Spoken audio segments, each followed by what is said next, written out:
Hey all, and welcome back to another video by UmbrasDarkness. In today's video, you guys, I have something a little bit different. Now, I've done plenty of these for another game that I used to make, but I haven't done one for Call of Dragons, so let me know if there's anything else you guys would like to know, or if there's a different order you think the video should be in. But we're going to be talking about Waldyr. This was the epic mage that you guys decided was the best. I will be honest, my favorite is Alwyn, but we are talking about Waldyr. So, first and foremost, as always, the active skills, the skill that does damage, the skill that needs rage in order to cast normally, is deals hero skill damage to target legion, 3 nearby legions, damage factor 700, and inflicts gloom and freeze on them, reducing their attack by 20% and their march speed by 20% for 3 seconds. Now, this is insane because it allows for their attack and their march speed to drop, giving your archers a better chance, gives other units a chance to retreat, things like that. All magic units in Waldyr's Legion gain 10% attack and HP. They last longer. Waldyr's Legion deals 15% more hero skill damage. When Waldyr takes hero skill damage, his Legion receives a shield that can absorb a large amount of damage. Shield factor 600. This effect can be triggered once per 20 seconds. Now, in my humble opinion, the order that these skills are the best is obviously skill 1. That's going to do their damage. For almost all heroes minus gathering heroes, that's going to always be skill 1 that you want to get to level 5 before you go any further. Then his second best skill is actually the hero skill damage, because hero skill damage is just more. And as you see, it says Waldyr's Legion deals 15% more hero skill damage. So that includes if he's the deputy, the commander, or if he's the commander, it's deputy. And then all magic units in Waldyr's Legion deals 10% attack, more magic attack, and 10% HP. And then his worst skill is the shield factor. And the reason why is mages shouldn't be getting hit. You know, you should have a tank before them. Sometimes you have an archer before them. So you really should not being hit as a mage unit unless things have gone really poorly, in which case likely the enemy has an overwhelming advantage and you're not likely going to be able to survive it anyways. So because of this reason, I would get Waldyr. You can level him up to level 60, of course, but I would get Waldyr to 3-star and stop until skill 1 and skill 2 at least are 5 out of 5. And honestly, I would get the third or the second skill to 5 out of 5 before I get the 4th skill anywhere. However, this does become a little bit more complicated with the 5th star introduced inside of the game on season 1+. And that's because attack resistance plus 3%. That being said, as I have already stated, mages should not really be getting hit.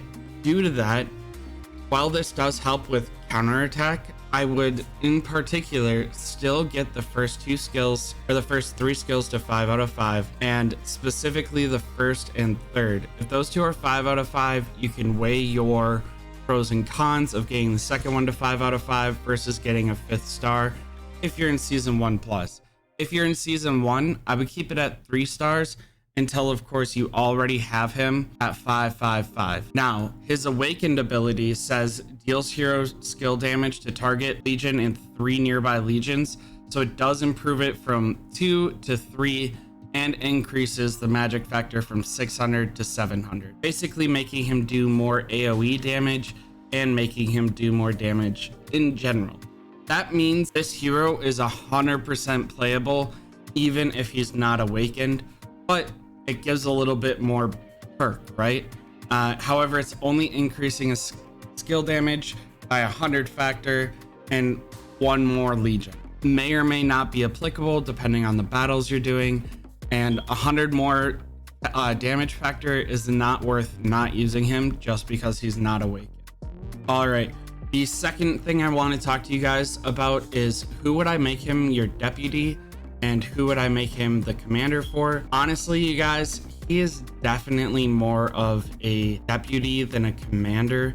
The reason for this is his trees are magic, PvP, and skills. I am not in love with the PvP tree at all. It doesn't offer anything that I really like. I'm like, let's get this one. Or skills, not really my thing. So because of that, every other hero you would pair him with would already have the magic tree. So the heroes that I would pair him with are either Bellion, right? Doing the same type of thing, decreasing march speed for 20 seconds, and then increases skill damage, crit rate, and then another freeze, things like that. So definitely a control style ice build, 100% worth it, super good. He has the control tree itself, and that's why I would definitely consider pairing him with Bellion, but as the deputy. The second one that I would definitely pair him with is Alwyn. The reason for that, again, it has control abilities. If it suffers from any other effects that deal magic damage, Alwyn deals an additional hero skill damage of 200 factor. It reduces the target's march speed by 10% for 3 seconds. So you're getting up to 30% march speed reduction every 3 seconds every time a rage skill is cast. Then we have an increased attack HP. Takes 15% less normal attack damage, and then another slow effect, right?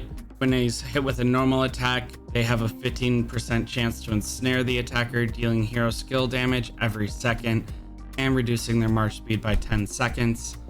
So definitely really like Waldyr and Alwyn in a control build. As you can see, both of them, as I'm encouraging, would be a control as the forefront, and having Waldyr as the deputy. And then for Atheist, this is the only time that I would consider having Waldyr as a leader, because I do not like the mobility for mages unless you are talking flying units, and that is a completely different video. But Atheist would be like a damage build, right? So if you are looking for a free-to-play friendly build and you just want to do a lot of damage, Waldyr and Atheist definitely going to get that job done. Just damage factor plus 800, 30% chance to grant Atheist Legion 60 rage. Okay, get to that 1000 rage way faster. 10% HP, and then if it's using with flying legions, so if you are a human, then it would gain a healing increase, not really a thing that we care about as mages, and then gains 20% march speed and takes 10% less damage. Definitely huge. So if I were doing a DPS build, it would be Waldyr Atheist with Waldyr as a lead, and I would be going down the magic tree. The PvP tree is not something that interests me, again, as I said, and I would be going for a rage style build because you want to get that cooldown back in as fast as possible, which means on the skills, I'm going to go for overall attack. I'm going to go for intimidation, so that way it deals more damage. I'm going to go for high spirits, and my last large skill is going to be Spirit of Rage. And that's kind of the hero pairings, and then the skills that I would go with if I was using Waldyr as a lead. However, in general, he should be used as a deputy with either Alwyn or Bellion. I don't think you should be using Lily with him at all. I think Lily has different options, which we can talk about in a video. And then one quick reminder, 4 stars, definitely get him to 3-star. You know, you want to keep him at 1 star until skill 1 is at 5, because you don't want the RNG to go somewhere else. You want him to get as high as possible. And then I'd get him to 3 stars before I do any more skill ups. I'd keep him at 3 stars until these first 3 skills are maxed, and then I'd bring him all the way to 5-star, because all heroes that are epic should really be getting to 5-star, especially if you spend money or if you are trading in the goblin market frequently. Epic stars definitely come a lot easier. I have been able to 5-star all of my epic heroes that are level 40, and I am working on getting these ones to level 40, so definitely worth it.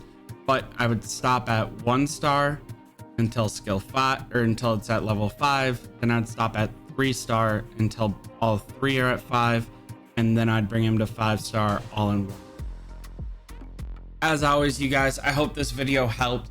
Let me know down in the comments, do you like this video style of video? Do you think that I should include anything else?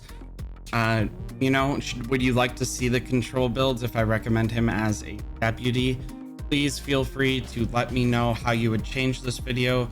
I definitely like doing guides like this. As always, you guys know that knowledge should not cost, and it should be something that's shared all the time. That's the foundation of my videos and of my YouTube channel and Discord. So please feel free to let me know what else you'd like to know. Until next time, y'all, thank you to the Patreon for taking care of me and supporting me as we change content. Thank you for liking, subscribing, commenting down below. Definitely helps me out. For those of you not in my Discord, this is my only source of income right now, so definitely helps a whole bunch when you like a video and share it around with your friends. Until next time, y'all, stay humble, stay happy, stay hungry. Bye, y'all.